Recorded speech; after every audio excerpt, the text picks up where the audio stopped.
ఎట్లా బాగుపడాలి మేము ఆలోచన చేసి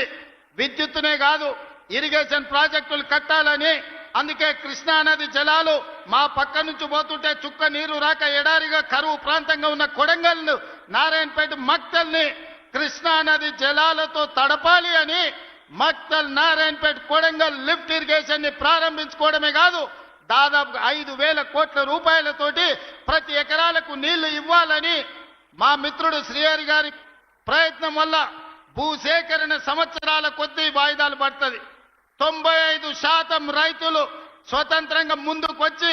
వాళ్ళ ఆమోదం ఇచ్చి కాగితాలు ఇచ్చి మీరు ప్రాజెక్టు కట్టండి మేము అండగా ఉంటాం మా పొలాలు పోయినా సరే మా ప్రాంతానికి నీళ్లు రావాలని ఇవాళ మా రైతులు ముందుకొచ్చి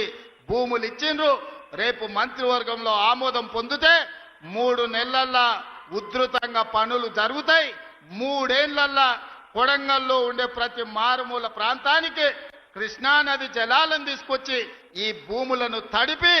మా రైతాంగాన్ని ఆదుకునే బాధ్యత ఇవాళ మేము తీసుకున్నాం